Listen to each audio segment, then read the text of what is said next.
Chapter के starting में हमें दिखाया जाता है मेड को जो मास्टर से कह रही होती है कि मास्टर, मुझे पता है कि मैंने बहुत बड़ा गलती किया है, इसलिए मैं बहुत गिल्ट में हूँ और इसलिए मास्टर आप चाहे जो भी सज़ा देंगे मैं वो सज़ा स्वीकार करने को तैयार हूँ। अगर आप मेरे से मेरी जान या मेरी गर्दन मांगेंगे तो मैं खुशी आपको दे दूँगी और आप मेरे साथ जो चाहे वो कर सकते हैं। जिसको सुन के मास्टर को बहुत गुस्सा आता है और वो चिल्लाकर कहता है कि ये कहना तो बहुत ईजी है कि मुझे मार दो।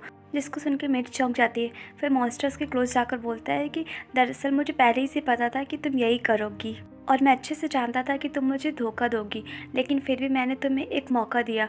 जिसको सुन के मेड शॉक्ड हो जाती है और पूछती कि मास्टर आपको ये पता था, पर कैसे?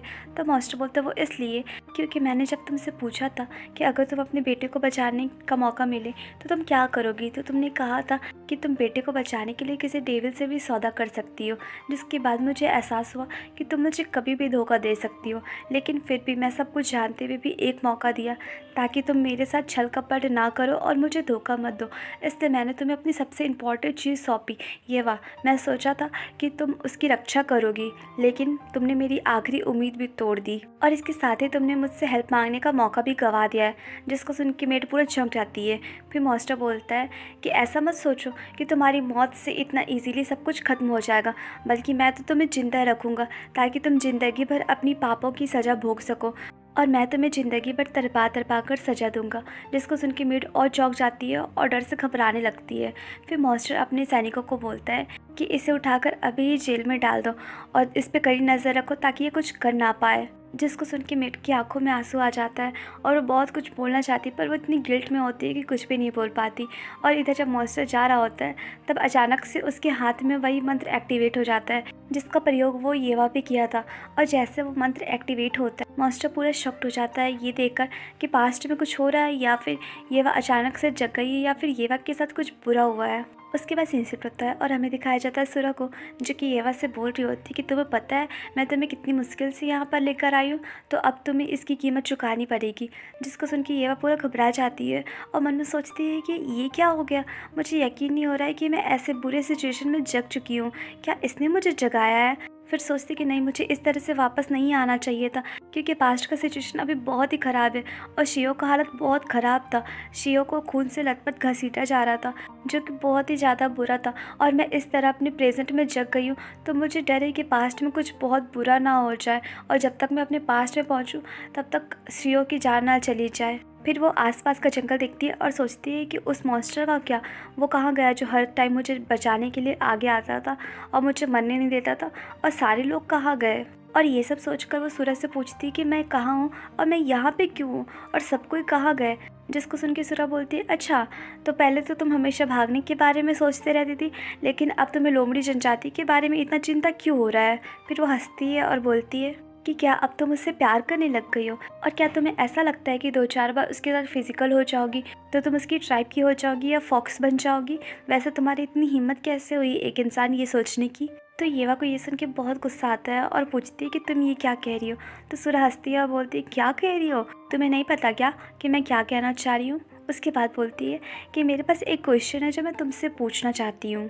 पर येवा कुछ नहीं बोल रही होती है। तो सूरा पूछती है कि एक ऐसा फॉक्स जो कि पावर की लालसा रखता हो और लगातार अपने क्षेत्र का विस्तार कर रहा हो, वो सब कुछ अचानक से छोड़ के इंसानों से झगड़ा करके तुम्हारा किडनैप क्यों कर लिया, और उसका प्यार क्या इतना लाचार है कि वो तुम्हें इतनी बुरी तरह से पाना चाहता है। फिर बोलती है कि लेकिन अब मुझे समझ में आ गया कि वो ऐसा क्यों कर रहा है। फिर वो येवा के पेट की साइड इशारा करके बोलती है कि ये सब इस मोती की वजह से है। तुम्हारे बॉडी के अंदर हमारे लोमड़ी ट्राइब का एक मोती है जिसके कारण वो तुम्हारे पीछे इतना बुरी तरह से पड़ा है और तुम्हें पाना चाहता है। जिसको सुन के येवा शॉक्ड हो जाती है और सोचती है कि फॉक्स मोती। उसके बाद सीन शिफ्ट होता है और हमें पास्ट का सीन दिखाया जाता है जिसमें शिहो का हालत बहुत ही बुरा था और इंसान उसे बुरी तरह से घायल करके एक जगह पे बंदी बना कर रखे थे। तभी वहाँ पे येवा के फादर आते हैं और शिहो को इस तरह से बंदी देख के बहुत दुखी हो जाते हैं और बोलते हैं कि ऐसा लगता है कि गवर्नमेंट ऑफिस उन हत्याओं के लिए तुम्हें ही दोषी ठहराने की कोशिश कर रहा है, लेकिन तुम टेंशन मत लो, मैं ऐसा नहीं होने दूंगा और इसे रोकने के लिए मैं एक गवाह के रूप में उपस्थित हूँ ताकि मैं लोगों को और गवर्नमेंट को बता सकूं कि तुम हमारी बेटी का और लोगों का कितना मदद करते हो और तुम ऐसा कभी कुछ कर ही नहीं सकते। फिर बोलती कि मुझे पता है कि पिछले हमले में तुमने येवा को बचाया था, इसलिए मुझे तुम पे पूरा यकीन है कि तुम ऐसा कभी कुछ नहीं कर सकते। और रहा सवाल ली जंग का, जो तुम पे ऐसा आरोप लगाया है कि तुम ही उन हत्याओं के पीछे हो, तो वो एक बच्चा है जिसके साथ इतना बड़ा हादसा हुआ है, जिसके कारण वो डर गया और सही से पहचान नहीं पा रहा है कि आखिर उसके सामने कौन था। इसलिए अगर मैं लोगों को समझाऊंगा तो लोगों का विश्वास मेरे ही ऊपर आएगा, ना कि उस छोटे से बच्चे पे जो कि पहले से घबराया हुआ और डरा हुआ है। वैसे रिकॉर्ड बताते हैं कि लाश पर जो निशान थे वो इंसान के नहीं थे, बल्कि जानवर जैसे दिखते थे। तो अगर यही मामला दोबारा होता है तो सभी को पता चल जाएगा कि रियल अपराधी तुम नहीं हो बल्कि कोई और है, क्योंकि तुम यहाँ पे कैद रहोगे और तब तक कोई हादसा होगा तो तुम आराम से बच सकते हो। और मुझे लगता है कि बचने का यही रास्ता है, इसलिए जब तक कोई नया हादसा नहीं होता है तब तक तुम यहीं पर रहो चुपचाप से, और एक बार हादसा हो जाता है तो मैं तुम्हें यहाँ से छुड़ा कर लेके जाऊँगा। बस तब तक तुम हिम्मत रखना, तभी तुम अपने सच से बच सकते हो।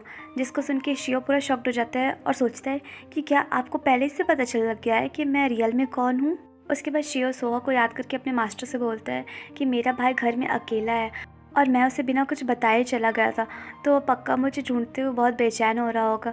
इसलिए मास्टर, मैं आपसे एक मदद चाहता हूँ। हालांकि ये आपको बेशर्मी लग सकती है, लेकिन क्या आप सोहा की मदद कर सकते हैं? तो मास्टर बोलते हैं कि तुम टेंशन मत लो, मैं तुम्हारे भाई का ख्याल रखूँगा और उसे अपने प्लेस पे लेकर आता हूँ ताकि उसे कोई दुख तकलीफ़ ना हो। और ऐसे बोल के वो जा ही रहे होते हैं तो शियो पूछता है कि यंग लेडी वो कैसी है इस टाइम, जिसको सुन के मास्टर थोड़ा चौंक जाते हैं और पीछे पलट कर देखते हैं। तो शियो बोलता है कि जब तक ये मैटर सॉल्व नहीं हो जाता और मैं यहाँ से बाहर नहीं आ जाता तब तक आपको मिस का ध्यान रखना होगा और उसे जीवित रखना होगा।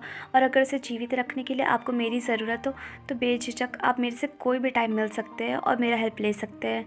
जिसको सुन के मास्टर थोड़ा चौंक जाते हैं, फिर बिना कुछ बोले वहाँ से जाने लगते हैं।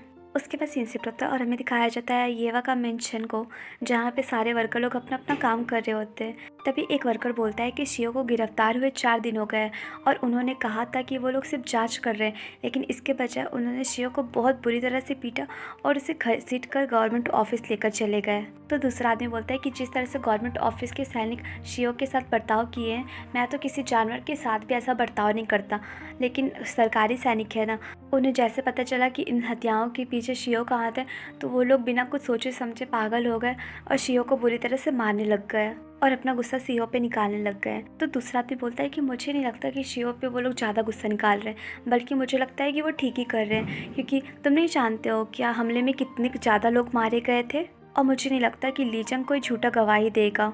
तो पहला आदमी बोलता है कि लेकिन उसने स्पष्ट रूप से तो नहीं देखा था ना, वो तो बस ऐसे घबराया हुआ था और डर के मारे ऐसा बोल रहा था। और रहा सवाल शियो का, तो वो तो प्रूफ नहीं हुआ है ना कि वही कुछ किया है, तो एक शक के आधार पे हम लोग उसके साथ ऐसा कैसे कर सकते हैं। तभी वहाँ पे तीसरा आदमी आता है और बोलता है कि एक बात तुम लोग सोचो, हमारे मार्केट में जो अफवाहें फैली थी कि ये जो हमला कर रहा है वो एक लोमड़ी है, और अगर ये सच है तो मुझे लगता है कि शियो ही एक लोमड़ी हो सकता है, क्योंकि जब तुम लोग शियो को देखोगे तब तुम लोग को ऐसा लगेगा कि उसमें कुछ अलग सी शक्तियाँ हैं, क्योंकि वो ऐसे एक्ट करता है जैसे वो एक नॉर्मल इंसान है, लेकिन उसकी ताकत बहुत ही ज़्यादा है। और जब मैं पहली बार उसे एक काम करने के लिए दिया था तब वो एक साथ 3 चावल की बोरी और कई बर्तन एक साथ लेके चला गया था और उसे थोड़ा सा भी दर्द नहीं हो रहा था, ना ही दुख रहा था उसका बॉडी। तब मुझे बहुत हैरानी हुई थी। उसके बाद सेकंड टाइम मुझे तब हैरानी हुई थी जब हमारी मिस पे अटैक हुआ था और सारे पालकी वाघ बुरी तरह से मर गए थे, वहाँ पे एक भी नहीं बचा था, लेकिन सिर्फ शिहो ही बचा था, वो भी बहुत बुरी हालत में। लेकिन वो फिर भी ऐसा बुरा हालत में होने के बावजूद वो हमारी मिस को आराम से उठा कर लेकर आया।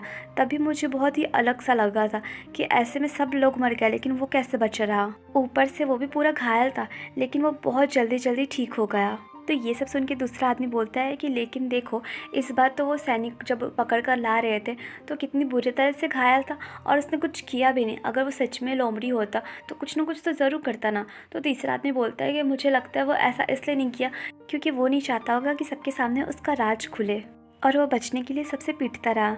और ये सारी बातें पीछे से मास्टर भी सुन रहे होते हैं पर कुछ बोलते नहीं हैं और चुपचाप से वहाँ से जाने लगते हैं। तो गार्ड लोग बोलता है कि मास्टर आप वापस आ गए हैं, पर मास्टर अभी भी कुछ नहीं बोल रहे होते और वापस वहाँ से चले जाते हैं। जिसको देख के एक गार्ड बोलता है कि वैसे तुमने एक अफवाह नहीं सुनी है क्या कि फॉक्सलो का शरीर इंसानों के लिए अमृत के समान है? तो दूसरा आदमी बोलता है कि हाँ भाई मैंने सुना है, लेकिन ऐसा क्यों बोल रहे हो तुम? तो पहला वाला आदमी बोलता है कि हमारी मिस को देखो, जब से शियो इस मेंशन में आया हमारी मिस की हालत पहले से काफ़ी बेहतर हो गई थी, लेकिन शियो के जाने के बाद हमारी मिस की हालत फिर से ख़राब हो गई है। तो तुम इसके बारे में ज़रा सोचो। उसके बाद सीन शिफ्ट होता है और हमें दिखाया जाता है फ्यूचर में येवा की साइड, जहाँ पे सुरव से तरह तरह का क्वेश्चन पूछ रही होती है। तो गाइस ये चैप्टर यहीं पे एंड हुआ और आप लोग मुझे कमेंट करके सब बताइएगा कि ये स्टोरी आप लोगों को कैसी लग रही है, और अगर अच्छी लग रही है तो प्लीज़ वीडियो को लाइक शेयर सब्सक्राइब कीजिए। Bye bye.